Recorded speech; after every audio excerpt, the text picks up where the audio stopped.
इच्छा आहे, कारण अधिकाऱ्यांवर कारवाई करावी अशी काही मागणी आहे? याची मी म्हणलं या सगळ्या कामाची श्वेतपत्रिका काढावी. अधिकाऱ्यांमध्ये आता अख्खं प्रशासकच होतं नाही का. या काळामध्ये कोण कोण होतं तुम्हाला सगळ्याला माहिती आहे. परंतु ही मोठे मोठे टेंडर झालेत, कामं झाल्यात, ती कामं प्रत्यक्षरित्या झाल्यात का नाही.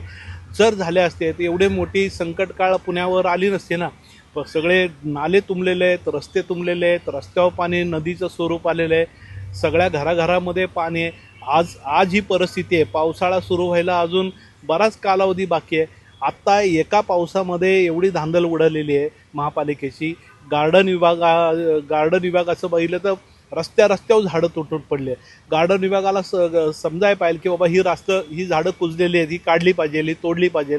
आणि ह्याच्यामध्ये ही बी गोष्ट आहे की वृक्ष संवर्धन समिती, आणि आता ती शिल्लक नाही, परंतु खूप वृक्ष प्रेमी असतात की ते नाही फोटो काढून ते देखील ब्लॅकमेलिंगचाच प्रकार आहे यामध्ये. की एक तर पडाई झाडाला असं ते पाडू दिलं पाहिजे नाही का. त्यामुळं सुद्धा खूप अडचणी झालेल्या आहेत. परंतु माझी आयुक्तांना विनंती आहे की या कालच्या झालेल्या नुकसानीमध्ये प्रशासनाने तातडीने लक्ष दिले पाहिजे. सगळे नगरसेवक रस्त्यावर होते, अधिकारी कुठं होते, कामगार कुठं होते. रात्री आम्ही सगळे काम करत होतो. आम्ही झाडं तोडणं, गटर काढणं, नाले काढणं हे लोकप्रतिनिधी करत होते. यावेळेस प्रशासनामधील काम करणाऱ्या कर्मचाऱ्यांची जबाबदारी आहे की अशा संकटकाळी 24 तास त्यांनी अटल राहिलं पाहिजे. आयुक्तांनी ऑर्डर केले पाहिजे ताबडतोब आपापल्या ड्युटीवर जॉईंट व्हा. असं झालं का? असं काही झालेलं नाही आहे. मग अशा पुढच्या काळामध्ये अशा पद्धतीने शहरावर एखादं रात्रीचं संकट आलं तर आयुक्तांनी अशा पद्धतीचे तातडीने आदेश काढले पाहिजे की आहे तसं तुम्ही वस्त्यावर तुमच्या ड्युट्यावर जावा. म्हणजे नागरिकांना हेल्प होईल, मदत मिळेल. आज आम्ही किती फोन करणार. म्हणजे आता उपमहापौर म्हणून या घटनेला प्रशासनच जबाबदार आहे का? सगळ्या ज्या पुण्यातल्या रस्त्यांवर आपल्याला पाणी बघायला नाही यामध्ये बघा आता पाऊस एवढा पडला की ते कंट्रोलही झाले नाही.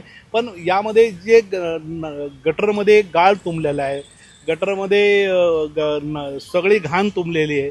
4 वर्षात ड्रेनेज पूर्ण कामातून गेलेलं आहे.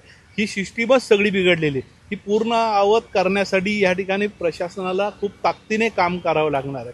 आणि आज 4 वर्षापूर्वी जर हे केलं असतं ती ही वेळ आज आली नसती ना. ही वेळ आज आली. प्रशासक काळामध्ये ज्या पद्धतीने काम व्हायला पाहिजे ते काम झालेलं नाही, म्हणून आज ही परिस्थिती निर्माण झालेली आहे.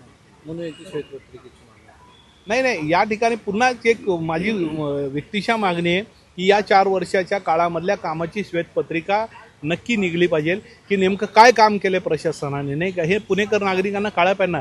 आज पुणेकर नागरिक आत्ता नगरसेवक 1.5 महिन्यात निवडून आलेला लोक त्यांच्याबद्दल वाईट साईड बोलतात नाही का.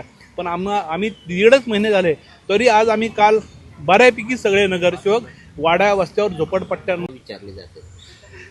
या ठिकाणी सर्वप्रथम आज छत्रपती शिवाजी महाराज यांच्या पुण्यतिथीनिमित्त त्यांना विनम्र अभिवादन या ठिकाणी करतो. आता मी महाराजांच्या पुतळ्याला अभिवादन केलेलं आहे. काल ज्या पद्धतीने शहरामध्ये निसर्गाने अहंकार केलेला आहे, म्हणजे रौद्र रूप दाखल केलं होतं. त्यामध्ये अनेक तास पाऊस पडला. त्यामध्ये पुण्यातील अनेक नागरिकांचं, त्यांच्या संपत्तीचं, झोपडपट्ट्यांचं आणि नुकसान झालं आहे. एक आमच्या आजी देखील झाड पडल्यामुळं दुःख निधन त्यांचं झालेलं आहे. त्यांना देखील मी मनापासून श्रद्धांजली अर्पित करतो. पहिल्याच पावसामध्ये अशा पद्धतीची दयनीय अवस्था झालेली आहे. मागच्या आठवड्यात पाऊस पडला त्यावेळेस देखील हीच परिस्थिती होती. परंतु या ठिकाणी ज्या पद्धतीने ड्रेनेज तुंबलेले आहेत, ज्या पद्धतीने झाडं पडलेली आहेत आणि लोकांच्या घराघरामध्ये पाणी नाही का, वस्तीमध्ये पाणी, अनेक लोकांची छपरं उडून गेलेली आहेत. घराचे छपरं उडून दुसऱ्यांच्या नशीब कोणाला इजा झाली नाही. पण शहरामध्ये अनेक गाड्यांचं, रिक्षांचं, टू व्हीलरचं नुकसान झालेलं आहे.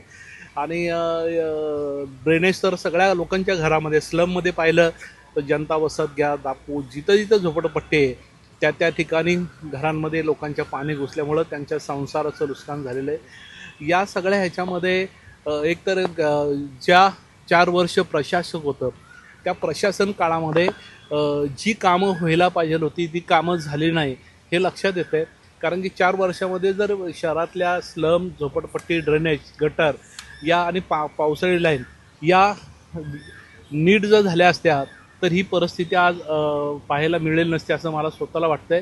तर खरं म्हणजे या 4 वर्षातल्या काळातल्या कामाची श्वेतपत्रिका या ठिकाणी काढली पाहिजे. नेमकं काम काय केलं आहे प्रशासनाने, कुठं काम केलं आहे ह्याची श्वेतपत्रिका नक्की काढावी. कारण की आता जी परिस्थिती आज नागरिकांना सोसावी लागते ती 4 वर्षातल्या काळातली आहे. आता आम्ही 1-1.5 महिना झालो आम्ही आता इथं आलेलो आहे, पण 4 वर्ष प्रशासक होतं ना, प्रशासकांनी काय केलं हा प्रश्न आज आम्हाच्या मनामध्ये निर्माण होतो. आणि जी मोठी मोठी कामं झालेले, टेंडर झालेले हे सगळे बजेट समोर येतं, मग ह्यांनी काम काय केलं नाही का. मग झोपडपट्ट्यांमधले असेल, मग मोठ्या मोठ्या ड्रेनेज व्यवस्था, पावसाळी लाईन कामच केलं नाही. जसं आता मोठे मोठे वृक्ष आहेत हे झाड कटिंग केले पाहिजे, हां ते कटिंगच झालं नाही. 4 वर्षामध्ये प्रशासक अत्यंत झोप काढून त्यांनी सगळे पगार घेतलेले आहेत आणि याची चौकशी व्हायलाच पाहिजे. सगळ्या खात्याने याची चौकशी व्हायला पाहिजे. असं कसं प्रशासन ही वेळ येते. इतके कोट्यावधी रुपयाचे कॉन्ट्रॅक्ट